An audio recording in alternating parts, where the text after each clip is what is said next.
ಒಂದು ಕಾಲದಲ್ಲಿ ನಮ್ಮ ಮಾವನಂತೆ ಊರಿದು ಕುಶಸ್ಥಳಿ ಎನ್ನುವಂತ ಹೆಸರಿತ್ತು. ಬಹಳ ಹಿಂದಿನವಳಲ್ವ ನನ್ನ ಹೆಂಡತಿ, ಕೆಲವು ಯುಗದ ಹಿಂದಿನವಳು. ಅವಳಪ್ಪನ ನೈವೇದ್ಯ ದೀಪ ಮೇಲೆ ಬಂದು ಈಗ ದ್ವಾರಕ ತುಂಬಾ ಜನರ ದೇವಿಕೆ ಉಂಟು. ದೇವೇಂದ್ರ, ಕುಬೇರ, ವರುಣ ಅಥವಾ ಯಮುನೆ ಮೊದಲಾದವರು ಕೊಟ್ಟ ಎಷ್ಟು ಉಂಟು ಕೊಡುಗೆಗಳು, ಅದೆಲ್ಲದರಿಂದ ರಂಜಿಸ್ತಾ ಉಂಟು.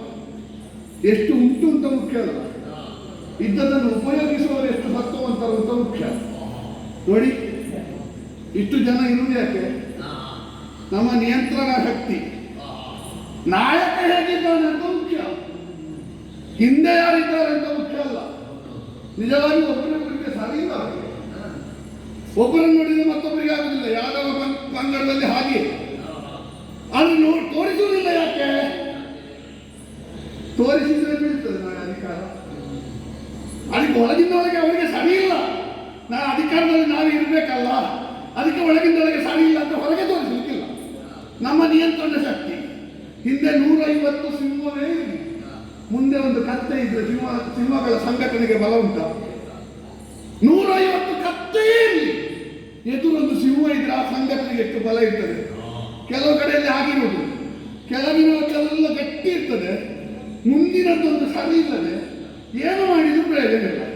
ಕೆಲವು ಕೆಳಗಿನದ್ದು ಕೆಲಸವೇ ಮಾಡುವುದಿಲ್ಲ, ಮೇಲಿನವನೊಬ್ಬರ ಹೆಸರಿನಲ್ಲಿಯೇ ಇರುವುದು. ಹೌದು, ನಮ್ಮದು ಹಾಗೆ ನಾಯಕತ್ವದ ಬಲದಲ್ಲಿ ನಿಂತದ್ದು. ನೋಡಿ, ಉಳಿದವರೆಲ್ಲ ಹೇಗೆ ಹೇಳುವವರು ಹೇಳ್ಬೋದು, ನನಗೆ ಹಡೆದ ತಾಯಿ ಒಬ್ಬಳು, ಸಾಕಿದ ತಾಯಿ ಒಬ್ಬಳು. ಆದರೆ ಇಲ್ಲಿವರೆಗೆ ಪ್ರಪಂಚದಲ್ಲಿ ಗರ್ಭದಲ್ಲಿ ಧರಿಸಿದ ತಾಯಿ ಇಬ್ಬರು ಅಂತ ಹೇಳುವವರು ಎಲ್ಲರೂ ಇದ್ದಾರೆ. ನಾನಿದ್ದೇನೆ. ಕೆಲವು ತಿಂಗಳು ದೇವತೆಯ ಗರ್ಭದಲ್ಲಿ, ಕೆಲವು ತಿಂಗಳು ರೋಹಿಣಿಯ ಗರ್ಭದಲ್ಲಿ. ರೋಹಿಣಿಯನಾಗಿ, ಬಲರಾಮನಾಗಿ, ಅಗ್ರವಾಸುದೇವನಾಗಿ ಪ್ರಸಿದ್ಧನಾಗಿದ್ದೇನೆ. ಆದರೆ ಒಂದು ಬೇಸರ, ನಮಗೆ ಸಿದ್ಧಿ ಇದ್ದಷ್ಟು ಪ್ರಸಿದ್ಧಿ ಇಲ್ಲ ಅಂತ. ಒಂದು ಹೇಳ್ತೇನೆ ನಾನು, ತೋಟದಲ್ಲಿ ದೊಡ್ಡ ತೆಂಗಿನ ಮರವಾಗಿ ಬೆಳೀಬಾರ್ದು, ಮನೆಯಲ್ಲಿ ದೊಡ್ಡ ಮಗನಾಗಿ ಹುಟ್ಟಬಾರ್ದು. ಎರಡಕ್ಕೂ ಬೇಗ ಸಿಟ್ಟಿಲು ಬೆಳೆಯುವುದು. ಇದು ಹಾಗೆ ಆಯಿತು. ನಮ್ಮ ಕೆಲಸ ಮಾಡಲಿಕ್ಕೆ ನಾವು, ಹೆಸರು ಮಾಡಲಿಕ್ಕೆ ಅವ ತಮ್ಮ. ನಾನು ಧೇನುಕನನ್ನು ಬಂದಿದ್ದೆ, ನಾನು ಪ್ರಚಾರವೇ ಇಲ್ಲ. ಅವ ಶಕನನ್ನು ಬಂದದ್ದೇ ಪ್ರಚಾರ. ನಾನು ಮುಷ್ಟಿಗಳನ್ನು ಬಂದಿದ್ದೆ, ನಾನು ಪ್ರಚಾರವೇ ಇಲ್ಲ. ಅವ ಚಾಣಗಳನ್ನು ಬಂದದ್ದೇ ಪ್ರಚಾರ. ಹೀಗೆ ಆದದ್ದಂತ ನನಗೆ ಪ್ರಸಿದ್ಧಿಯ ಒಂದು ವಿಷಯದಲ್ಲಿ ಮಾತ್ರ ನನಗೊಂದು ಸಮಾಧಾನ ಉಂಟು. ಈಗಿನ ಯುವ ಜನಾಂಗಗಳು ನನ್ನನ್ನೇ ಅನುಸರಿಸುವುದು. ಅದು ಗೊತ್ತಿಲ್ಲ ನನಗೆ. ನನಗೊಂದು ಏಕಕುಂಡಲಿ ಅಂತ ಹೆಸರು ಉಂಟು. ಒಂದೇ ಕಿವಿಗೆ ಕುಂಡಲ. ಈಗಿನ ಹುಡುಗರನ್ನು ನೋಡಿ ಅಂತ 2 ಕಿವಿಗೆ ಕುಂಡಲ ಹಾಕೋರು ಯಾರೂ ಇಲ್ಲ. ಒಂದೊಂದೇ ಕಿವಿಗೆ ಕುಂಡಲ ಹಾಕಿದ್ರು. ಆ ವಿಷಯದಲ್ಲಿ ನಮಗೆ ಸಂತೃಪ್ತಿ ಉಂಟು. ಬಲರಾಮರನ್ನೇ ಅನುಸರಿಸುವ ಯುವ ಜನಾಂಗ ಇರುವುದು. ಮುದುಕರು ಅನುಸರಿಸಿದ್ರೆ ಎಷ್ಟು ಅನುಸರಿಸಲು ಇದ್ದೇನು, ಮುಂದಿನ ಜನಾಂಗ ನಮ್ಮನ್ನು ಅನುಸರಿಸ್ತಾರಲ್ವ, ಅದು ಸಂತೋಷ. ಒಳಗೆ ಇಟ್ಟಿದ್ದೇನೆ ಮತ್ತೆ ಸುದ್ದಿ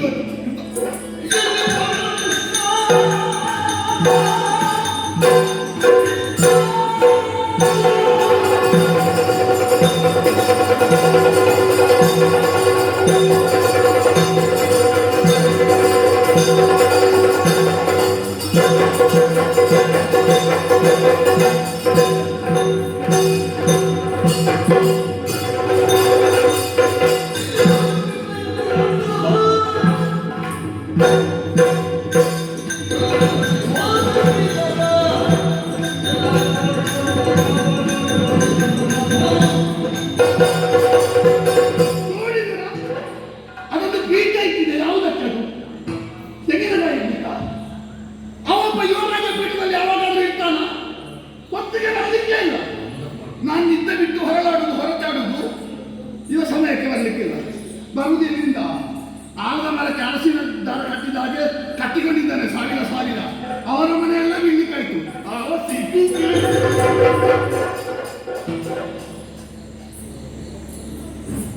ತೊಂದರೆ ಆಯ್ತಲ್ಲ. ನೀನು ನಿಂತಂದಿಗೆ ನ್ಯಾಯಾಲಯದಲ್ಲಿ ಅಪರಾಧಿ ಅಂತಾರೆ. ನನಗೆ ಕೋಪ ಬಂದಿತ್ತು, ನಿನ್ನನ್ನು ನೋಡೋದು ಇಲ್ಲ, ಇಳಿಸಬೇಡ. ಆ ಕೋಪ ಸ್ವಲ್ಪ ಬೇಕು. ಇಳಿಸಬೇಕು ಅಂತ ಹೇಳಿದ್ರೆ ವೈಚಾರಿಕವಾಗಿ ನಾನು ಯೋಚನೆ ಮಾಡಿಲ್ಲ. ನಿಮಗೆ ಕೋಪ ಬಂದದ್ದೇ ಇನ್ನು ಹೊತ್ತಿಗಿಲ್ಲ. ಹೇಗೆ ಬರುತ್ತೆ? ಹೇಗೆ ಬರುತ್ತೆ? ಮತ್ತೆ ನಾನೇ ಸಮಾಧಾನ ಮಾಡಿ ನೀನು ಯಾವಾಗಲೂ ಬಂದಿಲ್ಲ. ಸಮಸ್ಯೆ ಅದಲ್ಲ, ನಿನಗೆ ಅದು ಯಾವಾಗಲೂ ಕೊನೆಗೆ ಗೊತ್ತಾಗ್ತದೆ. ಅಲ್ಲ ಕೋಪ ಬಂದ ಮೇಲೆ ಹೌದು ಅಲ್ವೋ? ಹೌದು. ಈ ಬಾರಿ ಭಾರ ಯಾಕೆ ಗೊತ್ತು? ಯಾಕೆ? ತೋರಿಸಲಿಕ್ಕೆ ಮುಖ ಇಲ್ಲ.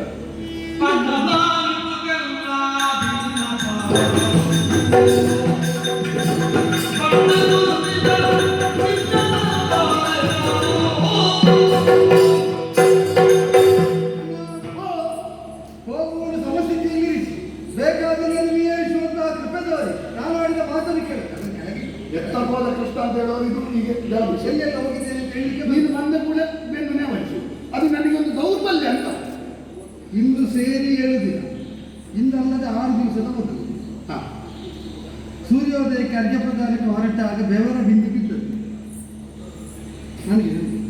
ಅರ್ಘ್ಯ ಪ್ರದಾನ ನೀನು ಯಾವಾಗ ಸೂರ್ಯೋದಯಕ್ಕೆ ಹೇಳಲಿಕ್ಕೆ ತೊಡಗಿದ್ದು? ಅದೆಲ್ಲ ಕೊಡ್ಲಿಕ್ಕೆ ಯಾವಾಗ? ಅದು ನೀನು ಎದುರು ಗೊತ್ತಾಗ್ತಿತ್ತು.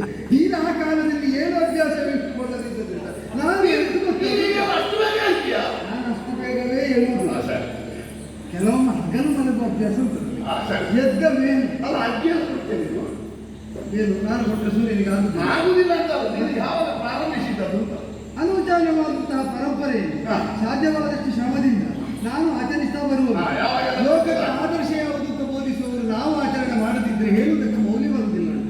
ಆದ್ದರಿಂದ ನಾವು ಸದಾಚಾರ ಸಂಪನ್ನರಾಗಿ ಅರ್ಘ್ಯ ಪ್ರದಾನ ಮಾಡುವಾಗ ಮೇಲಿನಿಂದ ಬೆವರ ಬಿದ್ದು ಬಿದ್ದದ್ದು ಅರ್ಘ್ಯ ಜಲ ಮಂತ್ರಭೂತವಾದದ್ದು ಮೇಲೆ. ಹೌದು, ಕುದುರೆ ಮೇಲೆ ಏರಿ ಹೋಗ್ತಾ ಇದ್ದ ಉತ್ತರಾಧಿಕಾರನಾದ ಗಯ ಏರಿದ ಕುದುರೆಯ ಬೆವರ ಬಿಂದು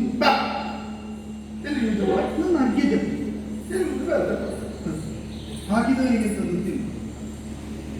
ಈಗ ಯಾರಾದ್ರೂ ಶಾಸ್ತ್ರದಲ್ಲಿ ಪಿಂಡ ಹಾಕಲಿಕ್ಕೆ ತೊಡಗಿದಾಗ ಅದು ನಿನಗಲ್ಲ ನನಗೆ ಎತ್ತಿಕೊಂಡು ಹೋದ್ರೆ ಅವನು ಸುಮ್ಮನೆ ಬಿಡುದು. ಇದಾಕಿ ಬಿಡುವುದು. ಅದಕ್ಕೆ ಮಹತ್ವ ಅಷ್ಟು ಶ್ರದ್ಧೆಯಿಂದ ಮಾಡುವ ಕರ್ಮವನ್ನು ಭಗ್ನಗೊಳಿಸಿದ ಪಾತಕ. ಇಲ್ಲೂ ಅದೇ ಅಲ್ಲ, ಬಂದೇಹ ರಾಕ್ಷಸರ ಬಾಧೆ ಸೂರ್ಯನಿಗೆ ಆಗದಂತಿರುವುದಕ್ಕಾಗಿ ಬಿಡುವಂತಹ ಅರ್ಘ್ಯ ಏನು, ಆ ಅರ್ಘ್ಯವನ್ನು ಕೆಡಿಸಿದಂತಹ ಪಾತಕಿಯನ್ನು ದಿನ 8ರ ಒಳಗಾಗಿ ಕಡಿದುಕೊಳ್ಳದಿದ್ದರೆ ಅಗ್ನಿ ಪ್ರವೇಶ ಆದರೂ ಮಾಡ್ತೇನೆ ಅಂತ ವೀರನಾಗಿ ಪ್ರತಿಜ್ಞೆ ಮಾಡಿದ್ರೆ ಸರಿಯಲ್ಲ. ತಲೆ ತೆಗೆದು ಬಂದಿಯಾ? ಹೌದು, ತಲೆ ತೆಗೆದು ಅದೇ ತೆಗೆದು ಬಂದರೆ ನಾನು ಮತ್ತೆ ಬೇಸರದಲ್ಲಿರುವುದು ಯಾಕೆ? ಅಲ್ಲ ನನ್ನಿಂದಾಗಿ ಒಂದು ಜೀವ ಇತ್ತು ಬೇಸರ. ನಾನು ಬೇಸರ ಮಾಡುವ ಜೀವ ತೆಗೆಯುವುದಿಲ್ಲ. ಜೀವ ತೆಗೆದ ಮೇಲೆ ಅದಕ್ಕಾಗಿ ಬೇಸರ ಪಡುವುದು. ಅಷ್ಟು ದುರುಳನ್ನು ಮಾತ್ರ ಆಯ್ಕೆ ಮಾಡಿಕೊಳ್ಳುವುದಲ್ಲ.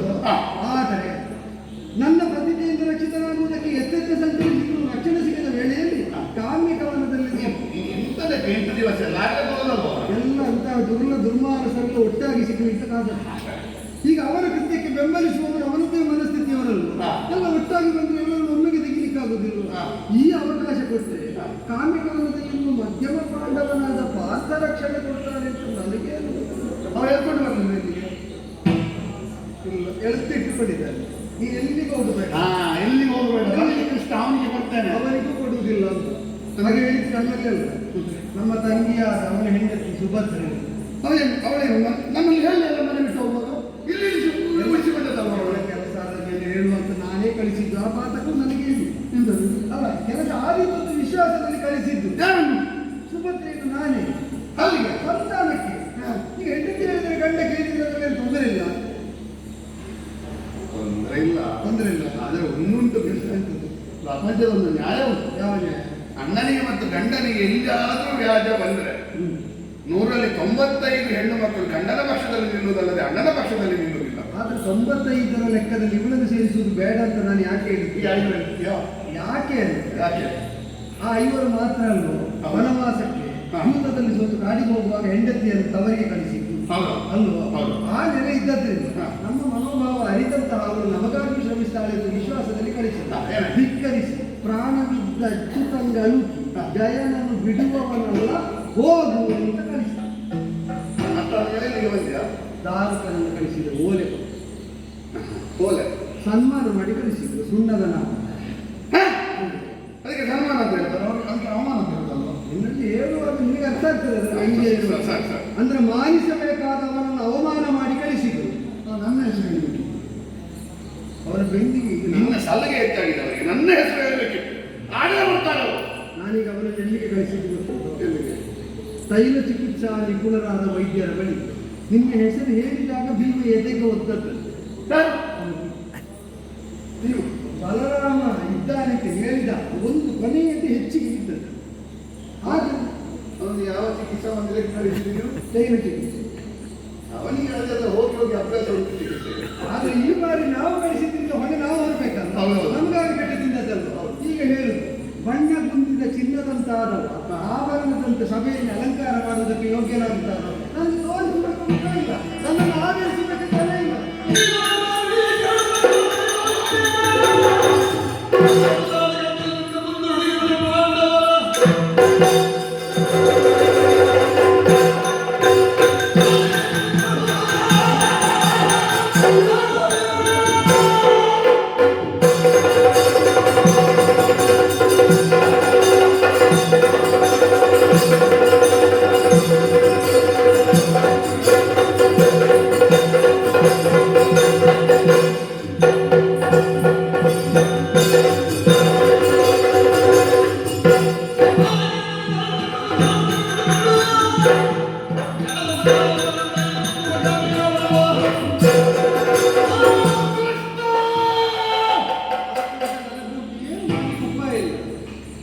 ಕೈ ಕೊಟ್ರ ಆಗಬೇಕು ನಿಮಗೆ. ನಾನೇ ಕಟ್ಟ ಕೈ ಅದು. ಆ ಮಂಗನ ಮನೆಗಳನ್ನು ಸಾಕಿದ್ಯಲ್ವಾ, ನಿನಗೆ ಆಗಬೇಕು. ಮಂಗಲ ಮರಿಗಳು ನನ್ನನ್ನು ಕಚ್ಚಿಕೊಂಡಿರ್ತಿರ್ಲಿಲ್ವ? ಹಾಗಲ್ಲ, ನಾನು ಹೇಳಿದ ಬೆಕ್ಕಿನ ಮರಿಗಳಂತೆ ಎತ್ತಿಕೊಂಡು ಹೋಗ್ತಾ ಬೇಡ ಅವುಗಳ ಸಹವಾಸ, ಎಲ್ಲರೂ ಬಿದ್ದು ಸಾಯ್ಲಿ. ನೀನು ಹೇಳ್ತೀಯ ಅವ ಅರ್ಜುನ ನನ್ನ ಪಣಸಕ ಹೇಳಿದ್ದು. ನಾನು ಇವತ್ತು ಕಷಾಯ ಕುಡಿತಿದ್ದೇನೆ ಗೊತ್ತುಂಟ? ನೀನು ಯಾಕೆ ಇವತ್ತು ಕಷಾಯ ಕುಡಿಯೋದು? ಅವತ್ತು ಅವನ ಕಾಲು ತೊಳೆದ ನೀರು ಕುಡಿದು ನನ್ನ ಹೊಟ್ಟೆ ಅವ ಸನ್ಯಾಸಿ ಅಂತ ಹೇಳಿ ನಾನು ಕಾಲು ತೊಳೆದದ್ದು ನೀರು ಕುಡಿದದ್ದು.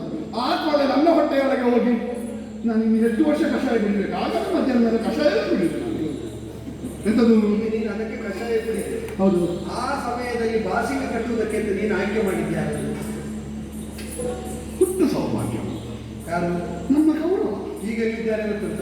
ಇಲ್ಲಿ ಕಾಮ್ಯಕವನದಲ್ಲಿ ಅರ್ಜುನನ ಬೆಂಬಲಕ್ಕೆ ಬಂದಿದ್ದ. ಅದು ನಿನ್ನ ಗೌರವ, ನನಗೆ ಗೊತ್ತಿಲ್ಲ. ನೀನು ನಂಬಿದ ತಂಗಿಯನ್ನು ಯಾರಿಗೆ ಕೊಡಬೇಕು ಅಂತ ಹೇಳಿದ್ಯೋ ಆ ಗೌರವ ನನಗೆ ಇದೆ. ನಮಗೆ ಬಂದ ವರ್ತಮಾನ. ಆ ಕಣ್ಣಿಲ್ಲದ ಅಪ್ಪನನ್ನು ಅದು ನಂಬಬಹುದು.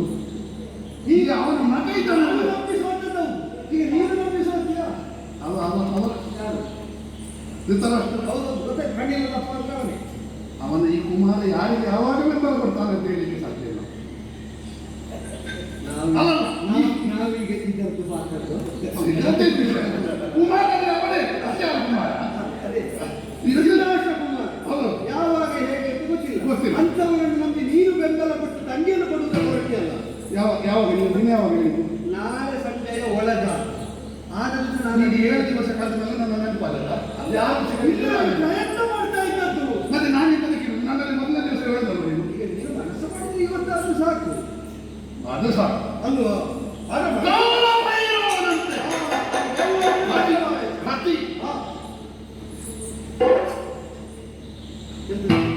ನೇಗಿಲು ಹಿಡಿಯುವುದು, ಹಲ್ಲ ಹಿಡಿಯುವುದು, ಮುಸಲ ಹಿಡಿಯುವುದು ಅಂತ ನೋಡಿ. ಎರಡನ್ನು ನೀನು ಇಟ್ಕೊಂಡು ಒಳ್ಳೆ. ನಿನ್ನ ಒಂದು ಇಟ್ಲಿಕ್ಕೆ ನಾನು ಜನ ಕೊಡ್ತೇನೆ. ಎರಡು ಬೇಕು. ಅದು ಬೇಕಾ? ಎರಡು ಬೇಕು. ಅದನ್ನು ಮತ್ತೆ ಹೇಳ್ಕೊಡು. ಒಂದು ಗೌರವನಿಗೆ ಒಂದು ಭೀಮನಿಗೆ ಎರಡರಲ್ಲಿ ಹೊಡಿಬೇಕು.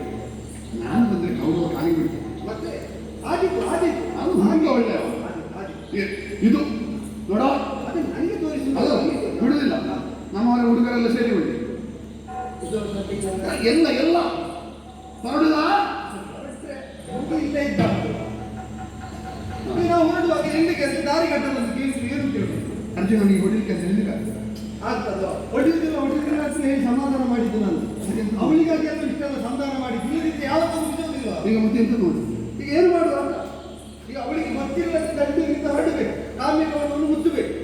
ಹೊತ್ತು ನಾವು ಮುಳುಗಿದ ಮೇಲೆ ರಾತ್ರಿ ಆದಮೇಲೆ ಅದು ಅವಳು ಕರ್ತಾಳಲ್ಲ, ಏನು ಹೇಳುತ್ತೆ ಕೇಳಿ. ಮಂತ್ರಣ ಅಲ್ಲ ಅವಳ ಬಹುಶಃ ನೀನು ವಿಷಯ ಉದ್ವಿಗ್ನತೆ ಮಾಡಿ ನಿತ್ಯ ಮಾಡಿರ್ಲಿಕ್ಕಿಲ್ಲ. ನಮ್ಮ ಊರ ಹೊರಗೆ ಮಾನವ ಪೂಜೆ ನಡೀತದೆ. ಅದಕ್ಕೆ ಹೆಂಗಸರು ಬರ್ಲಿಕ್ಕಿಲ್ಲ. ಹಾ, ಹಾ, ಹಾ. ನಾವು ಅದಕ್ಕೆ ಹೋಗುದು ಅಂತ ಹೇಳುವ. ಇದು ಹೋಗುದು ಮಾರಿ ಪೂಜೆಗೆ, ರಣಮಾರಿ. ಬೇರೆ ಮಾರಿ, ರಣಮಾರಿ. ಅವಳಲ್ಲಿ ಹೇಳುವ ಮಾರಿ ಬೇರೆ. ಒಂದು ಶಬ್ದ ಬಿಡುವ. ಬೀಳುವ ಮಾರಿ ಪೂಜೆ ಅಂದ್ರೆ ಮಾರಿ ಪೂಜೆ ಅಂತ ಹೇಳುವ. ಹಾಗೆ. ಆಯ್ತು. ಮಾರಣಿ ಸ್ವರೂಪನಾದ ನೀನು ಮಾಡುವ ಮಾರಿ ಪೂಜೆ ನಿರ್ವಿಘ್ನವಾಗಿ ಆಗುವುದಕ್ಕೆ ನಾನು ಹಂಬಲಿಸ್ತಾ ಇದ್ದೇನೆ. ಯಾದವ ಪಡೆಯನ್ನು ನೀನು ಹೊಡಿಕೊಳ್ಬೇಕು. ಈಗ ಅದು ಗೊತ್ತಾಯ್ತಲ್ಲ, ಯಾರು ನಿನ್ನವರು ಯಾರು ಹೊರಗಿನವರು ಅಂತ. ಇನ್ನಾದ್ರೂ ಬುದ್ಧಿ ಕಲಿಸುವ. ನನಗೆ ತಪ್ಪಾದ ಒಪ್ಪಲಿಕ್ಕೆ ಅಭಿಮಾನ ಬಾಧೆ ಕೊಡುವುದಿಲ್ಲ. ಸರಿ. ನಾ ಮಾಡಿದ್ದು ತಪ್ಪು. ಹೌದು. ನೀನು ಸರಿಯಾಗಿಸ್ತೀಯಲ್ಲ. ಹೌದು. ನಿನಗೆ ಶರಣ ಬಂದಿದ್ದೇನೆ. ಹಾ. ಒಮ್ಮೆ ನನಗೆ ಆ ದಯವನ್ನು ಒದಗಿಸಿಕೊಡು. ಅಷ್ಟೇ ಅಲ್ವಾ? ಅಷ್ಟೇ. ಗಾಯನೊಟ್ಟಿಗೆ ಅರ್ಜುನ ಇಬ್ಬರು ನಿನ್ನ ಪಾದ ಬಿಡಕ್ಕೆ ಬಾ.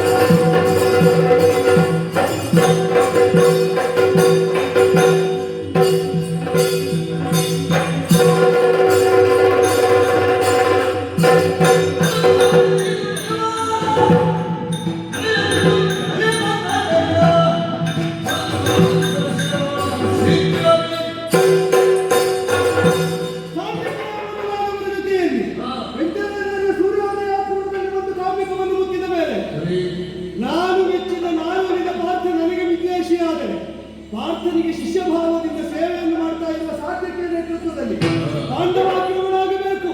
ಇದು ಪಾತ್ರದಲ್ಲಿ ಮೊಳಗುತ್ತಾ ಇದ್ದೇನೆ. ಸಾಧ್ಯಕ್ಕೆ ಪ್ರಾಣ.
ಗಯನನ್ನು ಉಳಿಸಲಾಗಿದ್ದರೆ ಸೋಮಕುಲಕ ಪ್ರಖ್ಯಾತಿ.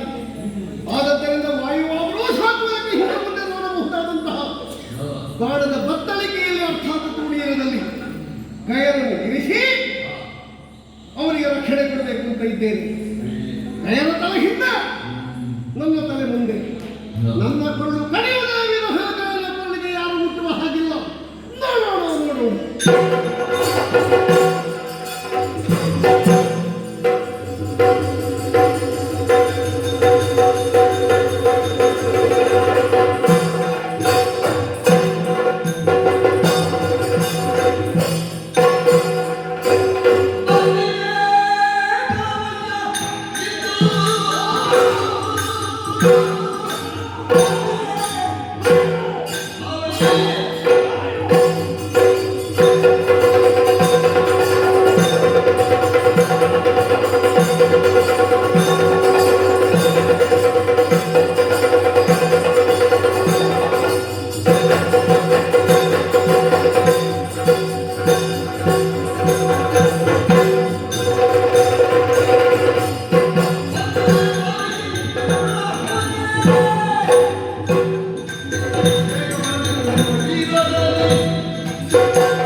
ಬಲರಾಮ ನಿನ್ನ ಜೀವಮಾನದಲ್ಲಿ ಒಳ್ಳೆಯದಾದ್ರೆ ನೀನು ಗುರುಗಳನ್ನು ಹೆಸರು ಹಿಡಿದು ಕಂಡವ ನಿನಗೆ ಗದೆ ಹಿಡಿದಕ್ಕೆ ಕಲಿಸಿಕೊಟ್ಟದ್ದು ನಾನು ನನ್ನಲ್ಲಿ ಬಂದು ವಿರೋಧ ವಿರೋಧವೇ ಇನ್ನು ಹೇಳಿದ್ರೆ ಭಾವ ಅಂತ ಹೇಳಿದ್ರೆ ನಿನ್ನ ಕಟ್ಟ ನಾಲಿಗೆ ಯಾಕೆ ಹಿಂದಿನವರೆಗೆ ಮಾತ್ರ ಭಾವ ಸರಿ ನಿಮಗೆಲ್ಲ ಸಿಕ್ಕಿದವರನ್ನೆಲ್ಲ ಭಾವ ಮಾವ ಹೀಗೆ ಅಭ್ಯಾಸ ಆಗಿದೆ ಬೇಡ ಅಭ್ಯಾಸ ಅಲ್ಲ ಸಂಬಂಧ ಇದ್ದದರಿಂದ ಹೇಳಿ ಎಂತದ್ದು ಸಂಬಂಧ ವಿರೋಧ ಕಟ್ಟಿಕೊಳ್ಳುವವರು ತಜ್ಞತೆ ಇಲ್ಲದವರು ಕೃಷ್ಣ ಮಾಡಿದೆಷ್ಟು ವಿರೋಧ ಕೃಷ್ಣ ಮಾಡಿದ ಉಪಕಾರ ಎಷ್ಟು ನಿಮಗೆ ಅದರ ಬಗ್ಗೆ ಪ್ರಜ್ಞೆ ಇಲ್ಲದೆ ಜಯನನ್ನು ಇಟ್ಟುಕೊಂಡಿದ್ದೀರ ಮಾವ ಭಾವ ಅಂತ ಕರೆಯುವುದಾಗಿತ್ತು ಕೆಲವರೆಲ್ಲ ಒಂದಕ್ಷರ ಕಲಿಸೋದವನನ್ನು ಗುರುಗಳಂತ ಕರೀತಾರೆ ಅವರು ಬಹಳ ಅಪಾಯ ನಿನ್ನಂತ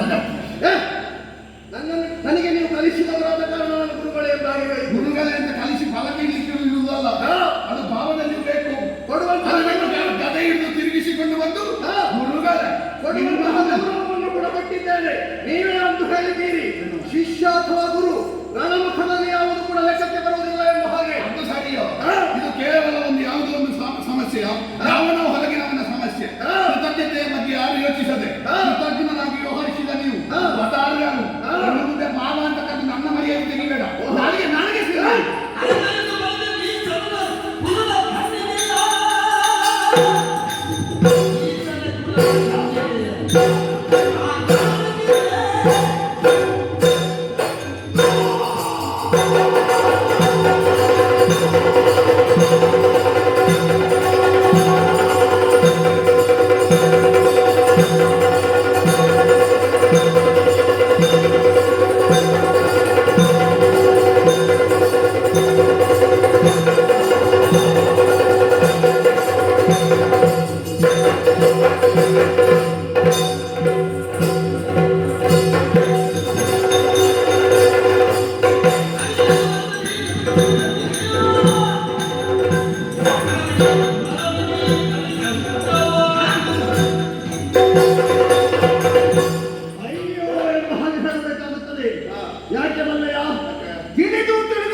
ಪರಿಸ್ಥಿತಿ ನಮ್ಮ ಪಾಲಿಗೆ ಒದಗಿ ಬಂದಿದೆ.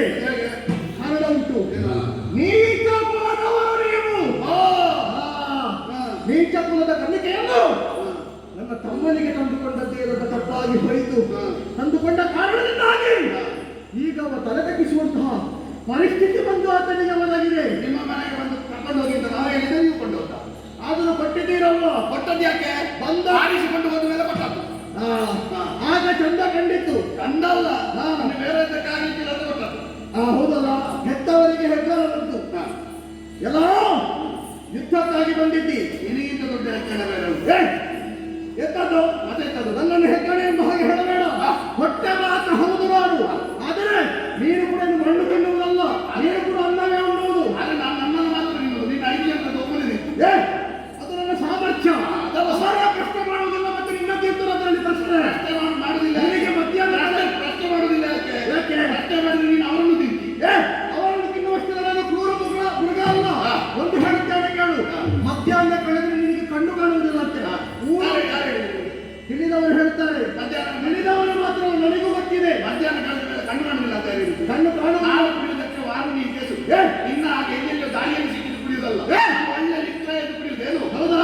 ಎಂತ ಕಡೆ ನಿನ್ನ ಹಾಗೆ ಆರೋಗ್ಯ ಹಾಳು ಮಾಡಿಕೊಂಡು ಅದು ಕುಡಿಯುವುದಲ್ಲ ನಾನು. ಹೌದಾ? ಹೌದು. ನನ್ನ ಆರೋಗ್ಯವನ್ನು ಹೇಗೆ ಕಾಪಾಡಿಕೊಳ್ಳಬೇಕು ಎಂಬ ಹಾಗೆ ನನಗೆ ತಿಳಿದಿದೆ. ಎತ್ತುಗಳ ಮಿತ್ರತ್ವವನ್ನು ಮಾಡಿಕೊಂಡ್ರೆ ಇದೇ ಪರಿಸ್ಥಿತಿ ನಮಗೆ ಬಂದೊರಗುತ್ತದೆ. ಹಿಡಿದಂತಹ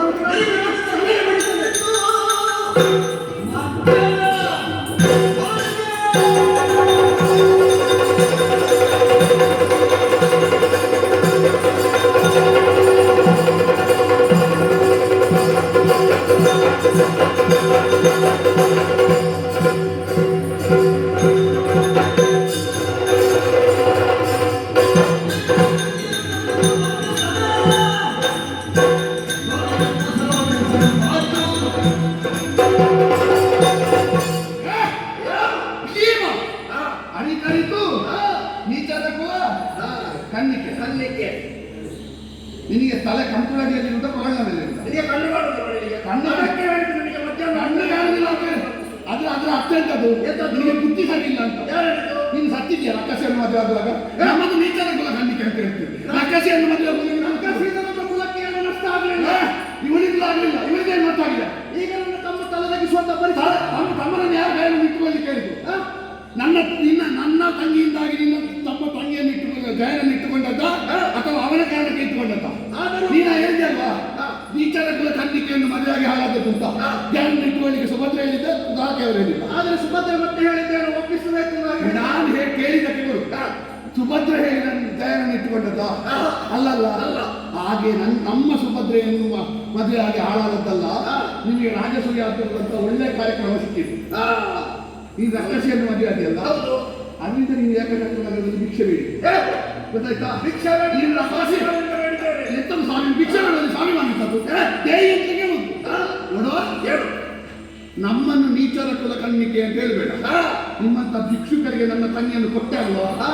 ಮಂಗನ ಕೊರಳಿಗೆ ಹೂವಿನ ಮಾಲ ಹಾಕಿದ ಹಾಗಾಯ್ತು. ಅವ ಮಂಗ, ನೀನು ಮಂಗನ ಅಣ್ಣ ದೊಡ್ಡ ಮಂಗ.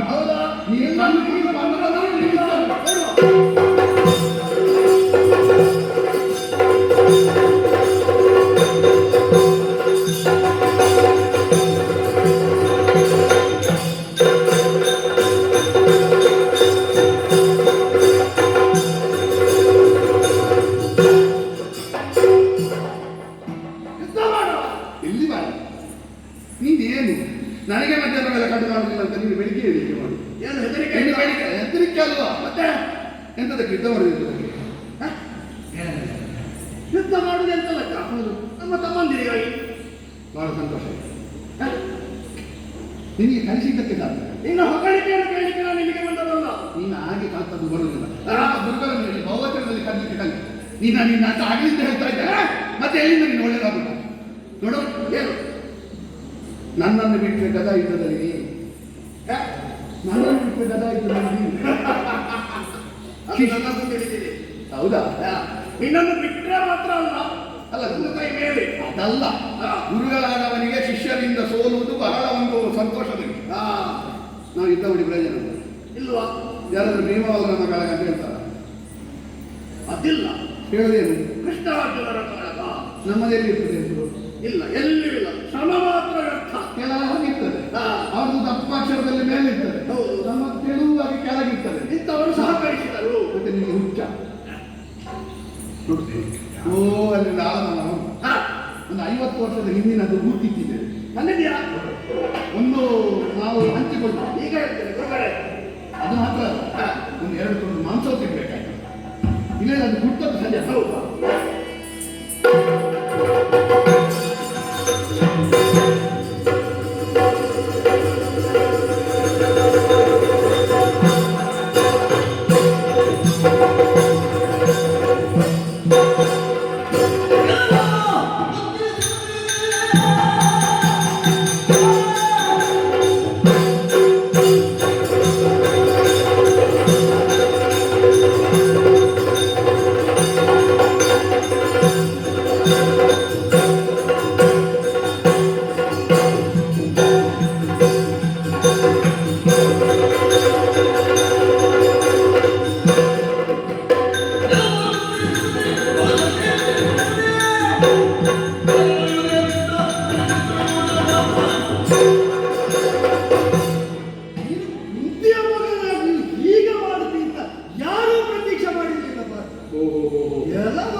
ಅತ್ತೆಯ ಮಗನೇ ಅಂತ ಹೇಳುವ ನೀನು ಕುಂತಿಯ ಮಗನೇ ಅಂತ ಹೇಳುವ ಆ ಸಂಬಂಧನ ಭಾಗವಹಿಸಿಕೊಂಡಿದ್ದೇನು? ಅಲ್ಲ, ನನಗೆ ತೊಂದರೆ ಇಲ್ಲ. ನನ್ನನ್ನು ಏಕವಚನದಲ್ಲಿ ಹೇಳು, ನಮಗಿಬ್ಬರಿಗೂ ಒಂದೇ. ನನ್ನ ಬಾಲ್ಯದಿಂದ ಆರಂಭಿಸಿ ನನ್ನಡೆಗೆ ಅಥವಾ ಸಾಧುಕ ಸತ್ಕೃತ್ಯದ ಕಡೆಗೆ ಯಾರು ಯಾವ ಧೋರಣೆ ಹೊಂದುತ್ತಾರೋ ಅವರಲ್ಲಿ ಸಂಬಂಧ ಇಡಬೇಕು ಬಿಡಬೇಕು ಅಂತ ನಿರ್ಣಯಿಸ್ತಾ ಬಂದವರು.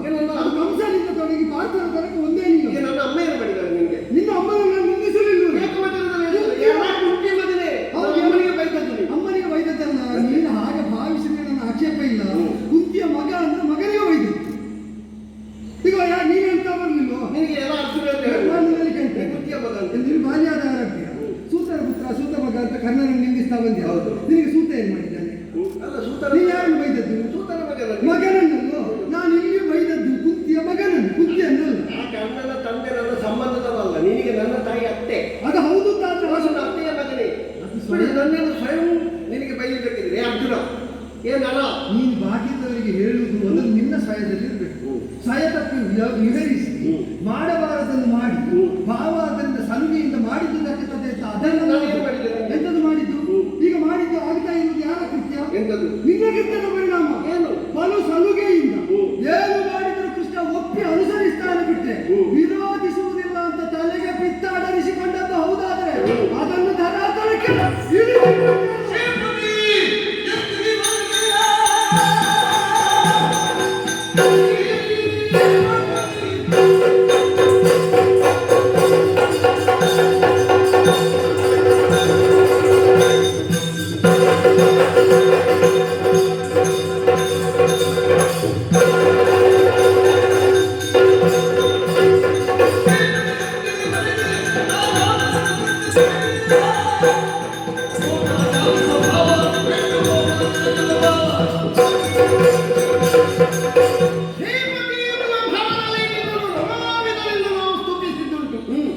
ನಾವು ಗೆಲ್ಲುವಾಗಲೂ ನಾವು ಸೇರುವಾಗಲೂ ನಾವು ಬೀಳುವಾಗಲೂ ನಾವು ಹೇಳುವಾಗಲೂ ಕೃಷ್ಣಾನುಗ್ರಹ ಕೃಷ್ಣಾನುಗ್ರಹ ಕೃಷ್ಣಾನುಗ್ರಹ. ಮತ್ತೆ ಈಗ ನಾನು ಬಂದಾಗ ಕೈಯಲ್ಲಿ ಗಾಂಡಿವನ್ನು ಹೇಳಿದ್ದೆ ಅದು ಹಿಡಿಯುವ ಪ್ರಸಂಗ ಬರುವಾಗಿ ಹಿಡಿಬೇಕಲ್ಲ. ಈಗ ಸಂಕಟಕರ ಗದಾಪದ್ಮಹಸ್ತನಾದಂತಹ ಮಹಾವಿಷ್ಣುವನ್ನು ಆರಾಧಿಸುವಾಗ ಕೈಯಲ್ಲಿ ಚಕ್ರ ಉಂಟು ನೀವು ಪೂಜೆ ಮಾಡುದು ಕೈಯಲ್ಲಿ ಆಯುಧ ಇಟ್ಕೊಂಡ ಅಲ್ಲ ನೀನು ಆಯುಧ ಹಿಡಿದಿದ್ದಿ ಅಂತ ನಾನು ಆಯುಧ ಹಿಡಿದದ್ದಲ್ಲ. ಅಲ್ಲ ಈಗ ನಾನು ಈಗ ನೀನು ಶ್ರೀಪತಿ ಅಂತ ಪೂಜಿಸ್ತಾ ಇರುವ ದೇವರೇ ನಾನು ಹೌದಾದ್ರೆ ಆಯುಧವಾಣಿಯಾಗಿ ದೇವರನ್ನು ನೀನು ಕೈಯಲ್ಲಿ ಆಯುಧ ಹಿಡಿಯಬೇಕಾದಲ್ಲ, ಕೈ ಮುಗಿಬೇಕಾದಲ್ಲ. ಯುದ್ಧರಂಗಕ್ಕೆ ಹೋಗುವಾಗ ಆಯುಧ ಹಿಡಿದೇ ದೇವರನ್ನು ಪ್ರಾರ್ಥಿಸುವುದು ಯುದ್ಧರಂಗದಲ್ಲಿ ಮಾತ್ರ ದೇವರು ಬೇಡ ಅಂತ ಅಲ್ಲ. ಸ್ವಧರ್ಮದಲ್ಲಿ ಮುಂದಾದಂತಹ ಈ ಸಿದ್ಧಾರ್ಥವನ್ನು ಈಡೇರಿಸುವ ಉದ್ದೇಶದಲ್ಲಿ ಹೊರಡುವಾಗ ಹಾಗೆ ಸ್ವಧರ್ಮದಲ್ಲಿ ಸಂಬಂಧಿಕರನ್ನು ಹೊಡಿಬೇಕು ಉಂಟಾ? ಸ್ವಧರ್ಮದಲ್ಲಿ ಸಂಬಂಧಿಕರು ಬಂದರೆ ಹೊಡಿಬಹುದು ಉಂಟು.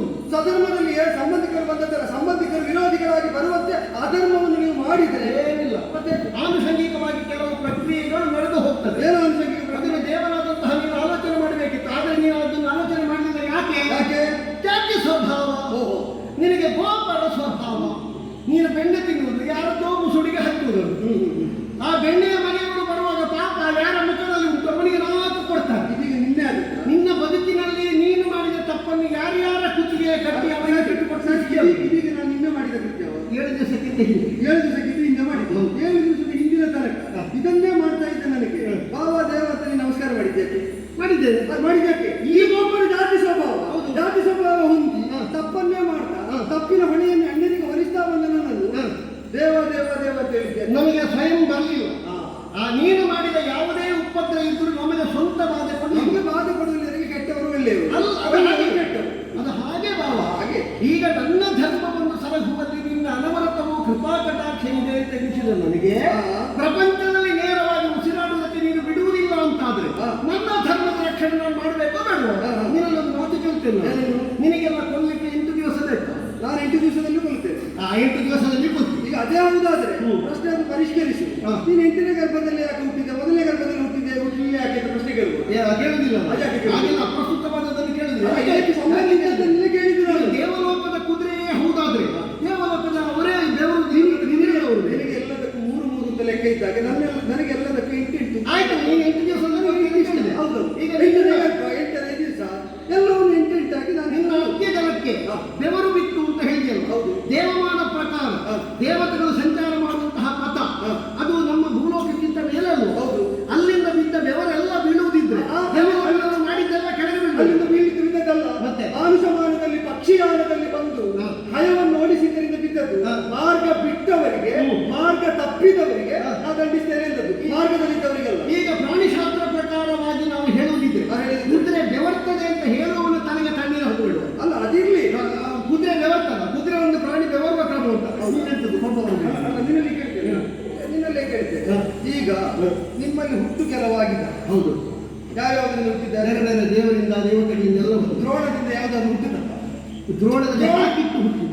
ದ್ರೋಣದಿಂದಲೇ ಹಾಕಿ ಆಯ್ತು. ದ್ರೋಣದಲ್ಲಿ ಹಾಕಿಟ್ಟು ಹುಟ್ಟುತ್ತದ? ಎಲ್ಲರಿಗೂ ಹುಟ್ಟುತ್ತದೆ. ನೀನು ಹಾಕಿದ್ದು ಹುಟ್ಟುತ್ತದ? ನನ್ನ ಹಾಕಿದವರು ಹುಟ್ಟುತ್ತಾರೆ ಅಲ್ವೋ? ಅದೇ ಹಾಗೆ ಅಯಂ ವಿಶೇಷ. ಅದು ಆ ವಸ್ತುವಿನ ಆ ವಿಚಾರದ ವೈಯಕ್ತಿಕವಾದ ವಿಶಿಷ್ಟತೆಯನ್ನು ಹೊಂದಿದೆ. ಅಲ್ಲ ಹೇಳ್ತೇನೆ. ಈಗ ಗಯ ಏರಿದಂತಹ ಕುದುರೆ ಬೆವರುವ ಕುದುರೆ ಆದ್ರಿಂದ ಬೆವರಿಗೆ ಮುಗೀತು ವಿಷಯ. ಗಯೆಯಿಂದ ಕುದುರೆ ಅದು ಬೇಕಾಗಿ ಬೆವರಿಗೆ ಕೇಳುವ ಅವನಿಂದ ಇಲ್ಲಿ ತಂದು ನಿಲ್ಲಿಸು. ನಾನು ಕೇಳ್ತೇನೆ ಬೆವರುವ ಕುದುರೆ ಯಾಕೆ ನಾನು ಕೇಳ್ತೇನೆ. ನೀನು ನೀನು ರಾತ್ರಿ ನೋಡಿದರು ಹಗಲು ನೋಡಿದರು ರಾತ್ರಿ ಕಾಣುತ್ತಾರೆ.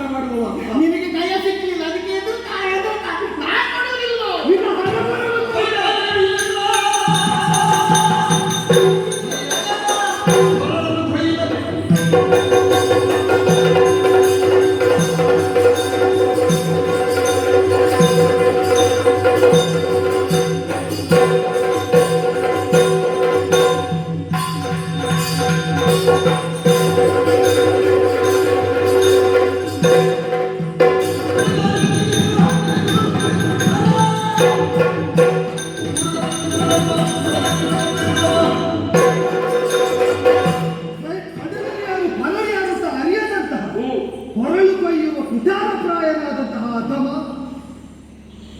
ನೀವು ಗೆದ್ದೆ ಎತ್ತಿನ ನಿರ್ಧಾರ ನನಗೆ ಬೈಲಿಕ್ಕಾಗಿ ಈ ಶಬ್ದ ನೀನು ಅಭ್ಯಾಸ ಮಾಡಿದ್ದ. ನೀನು ಹೇಳದಿದ್ರೆ ಇಂಥ ಶಬ್ದ ನಿನ್ನ ಬಾಯಲ್ಲಿ ನಾನು ಕೇಳಿಲ್ಲ. ನಿನಗೆ ಬಯಸಿ ನಿನ್ನ ಬಾಯಲ್ಲಿ ಇಂಥದ್ದೆಲ್ಲ ಶಬ್ದ ಬರ್ತದೆ. ಹೇಳ್ತೇನೆ ಧಾರಾಳ ಬರ್ತದೆ. ಕುಟಾರ ಅದೆಲ್ಲ. ಹೌದೌದು ನಿಜ ಹೊರಳು ಕೊಯ್ಯುವ ಕುಟಾರ ಅಂತ ಬಹುಶಃ ಈ ಪ್ರಸಂಗಕ್ಕಾಗಿಯೇ ನೀನು ಅಭ್ಯಾಸ ಇಲ್ಲ ಮಾಡಿಲ್ಲ. ಇಂಥದ್ದನ್ನು ಕೇಳಲಿಕ್ಕೆ ಈ ಪ್ರಸಂಗವನ್ನು ನೀನು ಸಿದ್ಧಪಡಿಸಿದ್ದು ನಿನ್ನ ಹಣೆ ಬರಕ್ಕೆ ಇದು ಬಿಟ್ಟು ಬೇರೆ ಯಾವುದು ಸಮ್ಮತವಾಗುವುದಿಲ್ಲ ಅಂತ ನಿನ್ನನ್ನು ಕಳಿಸಿದ್ದು ನನ್ನ ಜನ ಯಾವುದು? ನಾನು ಸಿಕ್ಕಿದ್ರಂತೆ ಅವನಿಗೆ ಗಯನಿಗೆ.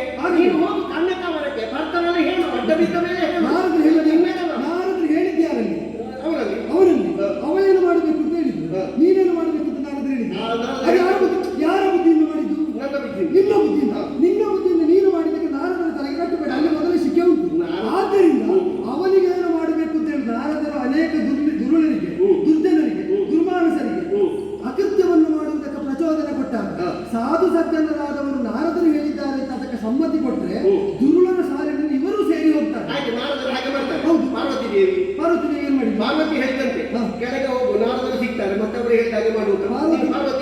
ಪಾರ್ವತಿ ದೇವಿಗೆ ಏನು ಹೆಸರು? ಶಿವಶಕ್ತಿ ಅಂತ. ಶಿವ ಯಾವುದಕ್ಕೆ ಅಧಿಕಾರಿ? ಲಯಕ್ಕೆ ಅಧಿಕಾರಿ.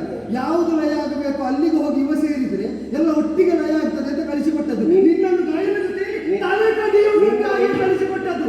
ಈಗ ನಿನಗೆ ಒಂದು ಪ್ರಸಂಗದಲ್ಲಿ ಸಿಕ್ಕಿದವರ ತಲೆ ಕಡಿಬೇಡ. ಇಲ್ಲ, ನಿನ್ನ ಒಂದು ಪ್ರಸಂಗದಿಂದ ನಿನಗೆ ಬಂದ ಹಣೆಬರೆ ಅಂತ ಹೇಳಿದ್ದು ನೀನು ಆಲೋಚನೆ ಮಾಡಬೇಕಾದ ಅದಲ್ಲ. ನಿನಗೆ ಈಗ ಗೆದ್ದ ಎತ್ತಿನ ಬಾಲ ಹಿಡಿಯುವುದು ಹೌದು. ನಿನಗೆ ಹೇಳಿದ್ದ ಈಗ ಯಾವುದೋ ಪಶುಪತಿ ಅನುಗ್ರಹ ಆಗಿದೆ ಅನ್ನೋ ಒಂದು ಕಾರಣಕ್ಕೆ ಈಗ ಕುಬೇರಾತ್ಮಜ ಬಂದಾಗ ಆಡ್ಯನಾದ ಧನಪತಿಯ ಕುಮಾರ ಬರುವಾಗ ದ್ವಾರಕವಾಸಿಯಾದ ಕೃಷ್ಣ ನಿನಗೆ ಬೇಡ. ಹೀಗೆ ಸ್ವಜನರನ್ನು ಪರರಿಗಾಗಿ ವಿರೋಧ ಮಾಡಿದ್ರೆ ನೀನು ಒಂದು ಗಳಿಗೆ ಆಗುದಿಲ್ಲ. ಗೆದ್ದರೆ ಏನು ಅಪವಾದ ಬರ್ತದೆ ಗೊತ್ತು? ಏನು ಬರ್ತದೆ? ಇದು ತನಕ ಕೃಷ್ಣನ ಅನುಮತಿ ಇದ್ದು ಕೃಷ್ಣ ಸಮ್ಮತಿಯಂತೆ ಕೃಷ್ಣ ಭಗಿನಿಯನ್ನು ಮದುವೆಯಾಗಿ ಸೌಭಾಗ್ಯವಂತನಾದ ಪಾರ್ಥ ಅಂತ ಹಾಡಿ ಹೋಗುತ್ತಾ ಇದ್ದ ಲೋಕ. ಅದೇ ಕೃಷ್ಣನಿಗೆ ಅರ್ಜುನ ಹೊಡೆಯುವುದಕ್ಕೆ ಹೊರಟ ಮೇಲೆ ಹೀಗೆ ಹೇಳ್ತದೆ, ಇಲ್ಲ, ಕೃಷ್ಣನನ್ನು ಕಾಪಟ್ಯವನ್ನು ತೋರಿಸಿ ಅವನ ಅನುಜೆಯನ್ನಾದರೂ ಅಪಹರಿಸಿದ ಕಳ್ಳತನದ ದುಷ್ಟ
ಅಲ್ಲ, ಈ ಲೋಕದಲ್ಲಿ ಬೇರೆಯವರ ಮನೆಯದ್ದನ್ನು ಕಂಡುಕೊಳ್ಳುವುದುಂಟು.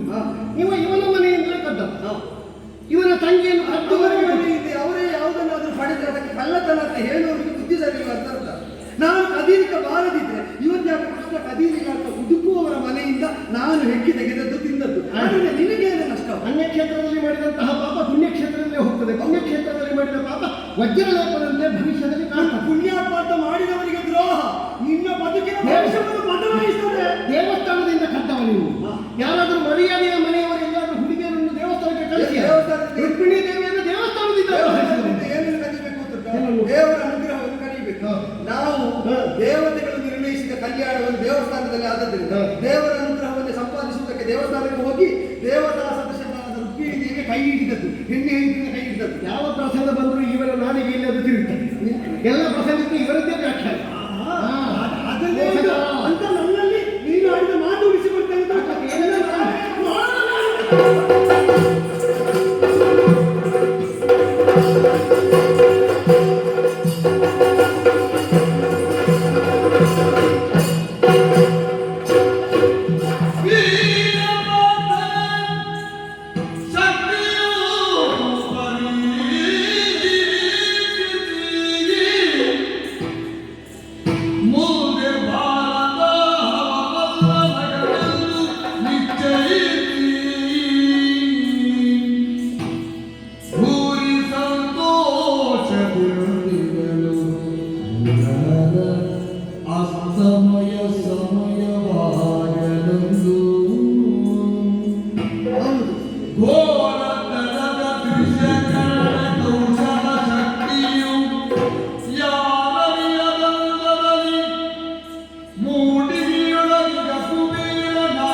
ಎಷ್ಟು ಪ್ರಾಬಲ್ಯ ಅಂತ ಗೊತ್ತಾದ ಮೇಲೆ ಅಗಳು ಮುಟ್ಟಿ ನೋಡಿದಾಗ ಗಡಿಗೆಯಲ್ಲಿದ್ದ ಅನ್ನದ ಬೇವೆಷ್ಟು ಪಾಕ ಎಷ್ಟು ಅಂತ ಅರಿವಿಗೆ ಬಂದ ಮೇಲೆ ಮತ್ತೂ ಸುಮ್ಮನೆ ಎಲ್ಲವನ್ನು ಕಿವುಚುವುದಾಗಿದೆ. ಹಾಗೆ ಅಂತ ಅಲ್ಲಿಂದ ಸೂರ್ಯ ಇಳಿಯುತ್ತ ಕೆಂಪಡರಿದ ನಭದಿಂದ ನನಗೆ ತೋರಿಕೊಡ್ತಾ ಇದ್ದಾರೆ. ಎಲ್ಲವನ್ನು ಕೆಂಪೇರಿಸುವುದಕ್ಕಿದು ಸಮಯ. ಒಮ್ಮೆ ಪ್ರಕರಣ ತೊಡಗಿದ ಮೇಲೆ ಮುಗಿಸುವಾಗ ರಕ್ತರಂಜಿತವಾಗಿ ಒಂದು ವರ್ಣರಂಜಿತತೆ ಬರಬೇಕಲ್ಲ ಪ್ರಕರಣ, ಇಲ್ಲದಿದ್ದರೆ ಸ್ವಾರಸ್ಯ ಇಲ್ಲ. ಘೋರ ದೃಶ್ಯಾಕರಣದ ಕೌಶಲ ನಮಗೆ ಸಂಕಲ್ಪ ಮಾತ್ರದಿಂದ ಆಗ್ತದೆ. ಘೋರ ದೃಶ್ಯವನ್ನು ನಿರ್ಮಿಸುವ ಕೌಶಲ ನಾನು ಮಾಡುವುದು ಬೇಡ. ನಾನು ಇಲ್ಲಿ ಹೀಗೆ ಇರ್ತೇನೆ, ನಿನಗೆ ಗೊತ್ತಾಯ್ತಲ್ಲ ಏನು ಮಾಡಬೇಕು. ನೋಡುವ, ಹೋಗಿ ಮಾಡಿ ಬಾ, ನೋಡುವ, ಹೋಗಿ ಬಾ.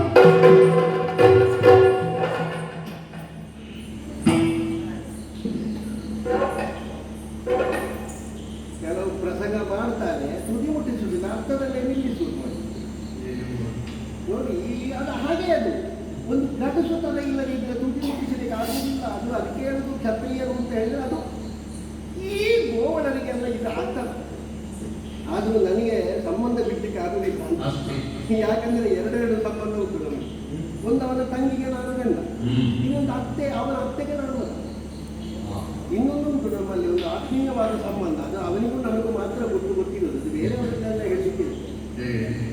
ಅದು ನಮ್ಮದು ಕೆಲವೆಲ್ಲ ತೀರ್ಕಾಕೊಂಡು ಇದೆಲ್ಲ ಪೂರೈಸಲಿಕ್ಕೆ ಹುಚ್ಚು ಹಿಡಿತದೆ. ಏನೋ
ಯೋಚನೆ ಮಾಡ್ತಾವೋ ಇಳಿತಾ ಇದ್ದ. ಎಲ್ಲದಕ್ಕೊಂದು ಸಮಯ ಉಂಟಲ್ಲ, ಕಾಲ ಬಂದಾಗ ಭಾಸ್ಕರನು ಪವಡಿಸುತ್ತೆ. ನಿನಗೂ ಕಾಲ ಬಂತ ಹೇಗೆ ಬಾಬಾ? ಕಾಲನ ಮಗನನ್ನು ಅಣ್ಣ ಅಂತ ಕರೆಯುವವರಿಗೆ ಕಾಲ ಬರುವುದಿಲ್ಲ ಅಂತ ಭ್ರಮೆ ಇರಬಹುದು, ನಮಗಿಲ್ಲ. ಎಲ್ಲ ಮಾತಿನಲ್ಲಿಯೇ ನಿನ್ನದು. ಹೌದು, ನಿನ್ನದು ಬೇರೆ ಇರಬೇಕು. ಭಾಷೆ ಭಾಷೆ ಭಾಷೆ ಅಂತ ಹೇಳಿದೆ, ನಿನಗೆ ಭಾಷೆ ಇಲ್ಲ. ಸುಮ್ಮನೆ ಎಂಟನೇ ದಿವಸ ಅಲ್ಲಿ ಬಂದೇವೆ ಅಂತ ಹೇಳಿದ ಕೇಳೋದು ಬಂದಿಯಾ? ನಾನು ಹೇಳಿದ್ರೆ ನಾನು ಕೊಡ್ತೇನೆ, ನಿನಗೇನು ಸಂಬಂಧ? ನಿನ್ನಿಂದ ಆಗಲಿಲ್ಲ. ಕೈಯಲ್ಲಿ ಧರಿತ ನನ್ನಲ್ಲಿ ಕೇಳು, ಮತ್ತೆ ಹೇಳ್ತೇನೆ. ನೋಡುವ ಯಜ್ಞ ಕುಂಡವನ್ನು ನಿರ್ಮಾಣ ಮಾಡು. ನೀನು ಹಾಕಲಿಕ್ಕೆ ನಿನಗೆ ಬರೇ ಕುಂಡ ಆಗಿತ್ತು, ಒಂದು ಬೆಂಕಿ ಕುಂಡ, ಯಜ್ಞರಾಯಣರ ಕುಂಡ. ನೀನೊಂದು ಯಾವ ಬದಿಯಿಂದ ಹಾಕಿ ನಿನ್ನನ್ನು ತನ್ನ ಕಿನ್ನಾರಿಗಳಿಂದ ಹೇಗೆ ಆಕರ್ಷಣತೆ ಕೊಡ್ತಾರೆ, ಆ ಬೆಂಕಿ ಹೇಗೆ ನಿನ್ನನ್ನು ಚಟ ಚಟ ಚಟ ಚಟ ಚಿಟಿ ಚಿಟಿ ಚಿಟಿ ಚಿಟಿ ಅಂತ ತಿಂತಾರೆ ಅಂತ ಒಮ್ಮೆ ನೋಡಬೇಕಿತ್ತು ನನಗೆ. ನಾನು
ಎಂತದ್ದು ಹೇಳು? ನೀನು ಹುಚ್ಚ ಅಂತ ಹೇಳಿದ್ರೆ ನನಗೇನು ಹುಚ್ಚು ಹಿಡಿಯುವುದು? ನೀನು ಹುಚ್ಚು ಹಿಡಿದಾಗಲೇ ಹೇಳುವುದು ನಾನು.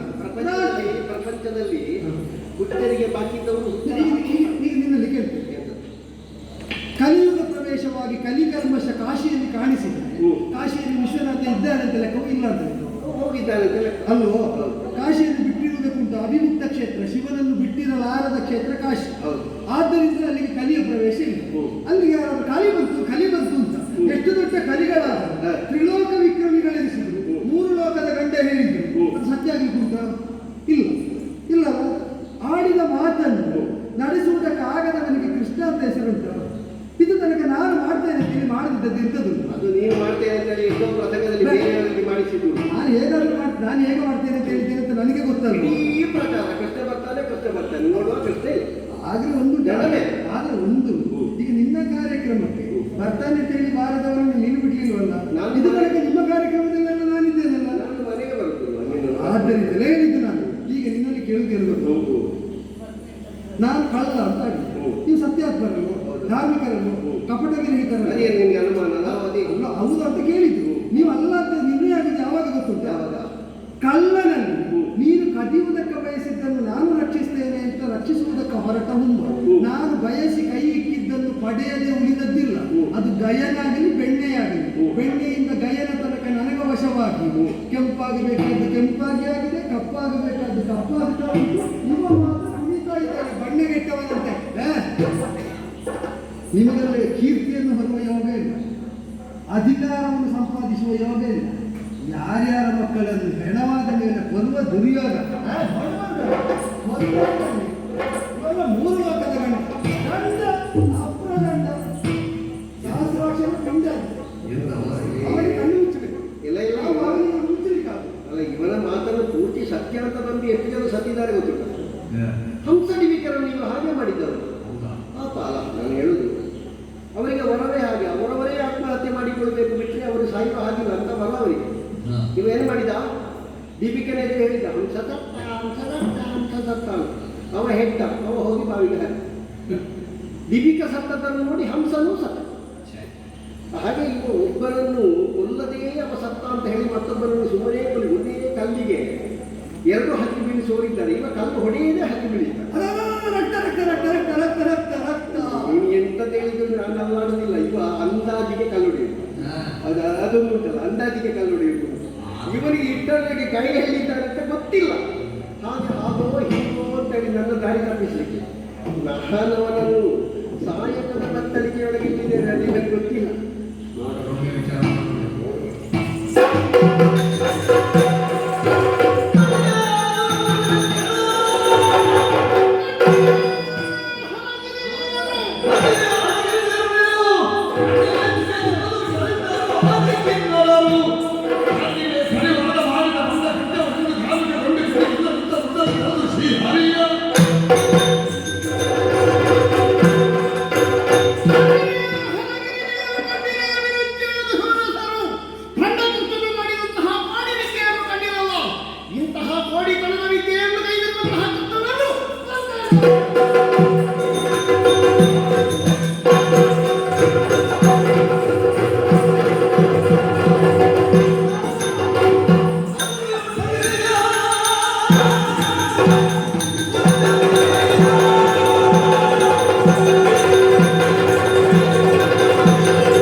ಪ್ರಾಣಗಳಂತ ಸಲಹಿದ ಒಂದು ಪ್ರಾಣ ಹೋದ್ರು ನನಗಿಲ್ಲ ಅಂತ ಸಮಾಧಾನ ಪಟ್ಟೆ. ನಾನು ಅವ ಏರಿದಾಗ ನನಗೆ ಬೇಕಾದ ಪ್ರಾಣ ಹೋಗಿ ಆಗಿದೆ, ನನಗಿಂತದಕ್ಕೆ ನನಗೆ ನಾನು ಉಳಿತೇನೆ ಅಂತ ಹೇಳಿದ ನನ್ನ ಪ್ರಾಣ ಹೋದ ಮೇಲೆ ನನಗೆ ಪ್ರಾಣ ಹೇಳ್ತೇನೆ. ಸಮಾಧಾನ. ಕೃಷ್ಣಸ್ತು ಸ್ವಾಮಿ, ಕೃಷ್ಣಸ್ತು ಸ್ವಾಮಿ ಭಗವಾನ್ ಸ್ವಯಂ ಎನ್ನುವುದಾಗಿ ನಿಮಗೆ ಹೇಳಿದವು. ಈಗ ದೇವರಿಗೆ ಯುದ್ಧ ಮಾಡುವುದಕ್ಕಾಗಿ ಈಗ ಭಗವಂತನಲ್ಲಿ ನನ್ನ ಭಕ್ತನನ್ನು ಅಥವಾ ನಾನು ಬದುಕುತ್ತೇನೆ ಅಂತ ಹೇಳಿದ ಅವನ ಭಕ್ತನನ್ನು ಹೀಗೆ ಸೋಲಿಸುವುದು. ಈಗ ಅವರವರಿಗೆ ಭಕ್ತ ಅಲ್ವ? ಈಗ ಏನಾಂತು ದೈವತ ಹೌದು, ನಮಗೆ ಭಕ್ತೇ ಪ್ರಾಣಶ್ಯತಿ ಹೌದಲ್ವ? ಹೌದು. ಹಾಗಾದ್ರೆ ಅವ ಹೀಗೆ ಮಾಡುದು ಹೇಗೆ ಮಾಡಿದ? ಈಗ ನಿನ್ನ ಮಾತಿನೇನಾಯ್ತು? ಸತ್ಯದಲ್ಲ ಬಂಡಿ ಆಯ್ತಾ?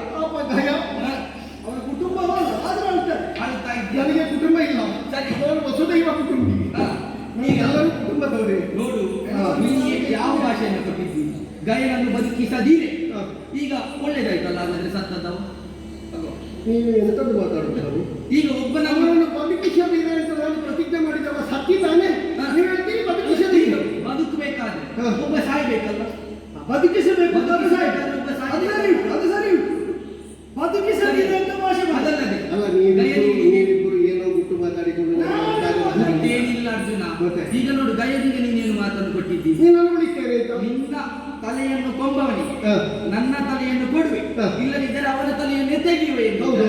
ಈಗ ಈಗ ನಾನು ಹೇಳಿದ ಪ್ರತಿಜ್ಞೆ ಈಡೇರಿಲ್ಲ.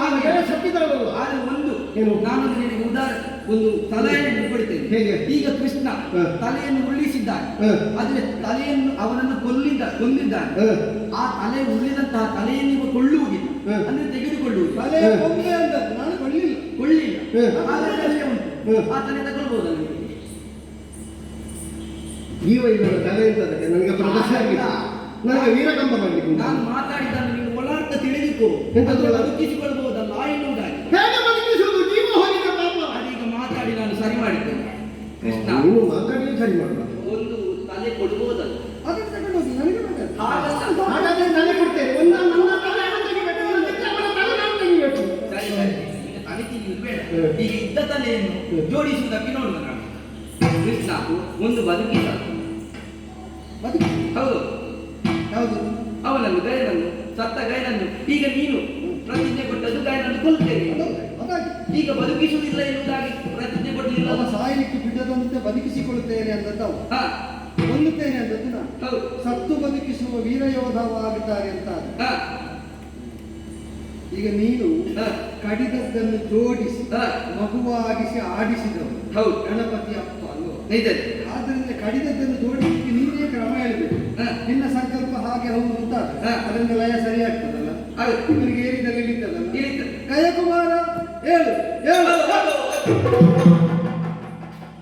ಹೇಗಾಯ್ತು ಅಂತ ನೀನೊಂದು ಬಂದು ಮಾರೆಯ ಪ್ರಸಂಗ ಇಟ್ಟಾಯ್ತಲ್ಲ. ಇನ್ನು ಓಡುವಾಗ ಅಲ್ಲಿ ಬಿದ್ದು ಮುಖಕ್ಕೆಲ್ಲ ಪೆಟ್ಟು ಮಾಡಿಕೊಳ್ಬೇಡ ಆಯ್ತಾ? ಜಾಗ್ರತೆ ಹೋಗಿ ನೀನು. ಅವನಲ್ಲಿ ಕೇಳು, ಅವನ ಕುದುರೆ ಬೆವರುವುದು ಹೇಗೆ ಅಂತ ಕೇಳು. ಅವನ ಕುದುರೆ ಬೆವರುವುದಲ್ಲ, ಅವನ ದೊಡ್ಡ ದುಡ್ಡಿನ ಅಪ್ಪನ ಮಗನಲ್ಲ. ಇದೆಲ್ಲ ಕುದುರೆ ಬಾಲ ಹಿಡಿಲಿಕ್ಕೆ ನೀನು ಹೋದ. ಅವನ ಅಪ್ಪನಲ್ಲಿ ಬೇಕಾದಷ್ಟು ಉಂಟು ಅಂತಲ್ಲ ಹಾಗೆ ಹಾಳು. ಗೊತ್ತಾಯ್ತಲ್ಲ? ಜಾಗ್ರತೆ ಮಾಡು. ಇಲ್ಲೆಲ್ಲ ಭೂಲೋಕದಲ್ಲೆಲ್ಲ ಬಂದು ಹಾಗೆಲ್ಲ ಮಾಡಿ ನಿನ್ನ ಕೆಲಸಕ್ಕೆ ಪ್ರತಿಫಲ ಸಿಕ್ಕಿಲ್ಲ. ಯಥಾರ್ಥಕ್ಕಾದ್ರೆ ಅವನು ಬದುಕಿದ್ದು ಉಂಟಲ್ಲ, ಹಾ.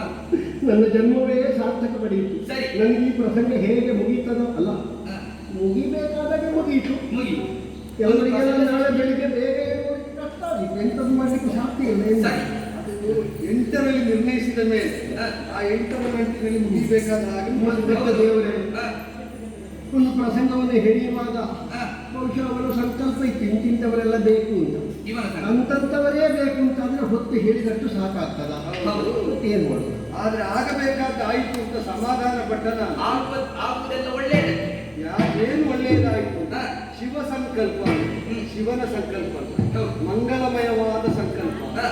ಈ ಗಯನ ಪ್ರಕರಣದಲ್ಲಿ ಮಂಗಲಮಯವಾದ ಶಿವ ಸಂಕಲ್ಪ ಏನು ಅಂತ ಹಾ. ಶಿವನನ್ನು ಪಾರ್ವತಿಯನ್ನು ಸಾಕ್ಷಿಯಾಗಿಸಿ ಹಾ. ಪ್ರಾರ್ಥನೆಗೆ, ನನ್ನ ಪ್ರಾರ್ಥನೆಗೆ ನಾ ಹೇಳುವ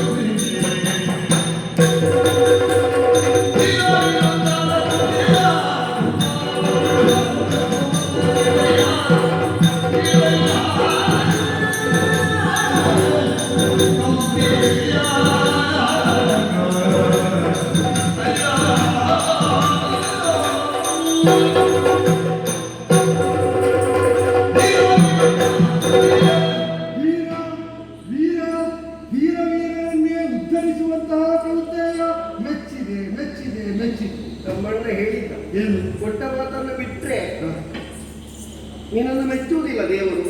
ಕೊಟ್ಟ ಮಾತಿಗೆ ಅನುಸಾರವಾಗಿ ನೀನು ಪ್ರವರ್ತಿಸಿದೆ ಅಂತಂದ್ರೆ ದೇವರು ಮೆಚ್ಚುತ್ತಾನೆ ಅಂತ. ವ್ಯಕ್ತಿನಿಷ್ಠೆ ಮತ್ತು ತತ್ವನಿಷ್ಠೆ ಅಂತ ಲೋಕದಲ್ಲಿ ಎರಡೂ ಇರ್ತದೆ. ತತ್ವನಿಷ್ಠನಾದವನಿಗೆ ವ್ಯಕ್ತಿಗಳಿಗಿಂತ ತತ್ವದದ್ದು. ಸತ್ಯವೆಂಬುದು ಆತ್ಯಂತಿಕವಾದಂತಹ ತತ್ವ ಸತ್ವ. ಧರ್ಮಾಚರಣೆ ಮಾಡಿದವರು ಸತ್ಯ ಸಾಕ್ಷಾತ್ಕಾರವನ್ನು ಹೊಂದುತ್ತಾರೆ. ಕ್ಷತ್ರಿಯ ಧರ್ಮ ಆಚರಣೆಯಲ್ಲಿ ನಿರತರಾದ ನೀವು ಬದುಕಿನ ಪಥದಲ್ಲಿ ಕಾಮ್ಯಕವನದಲ್ಲಿ ಕಾಮಿಸದೇ ಇದ್ದರೂ ಬಂದದ್ದು ಸತ್ಯ ಸಾಧನೆ ಒಂದು ಅನಿವಾರ್ಯ.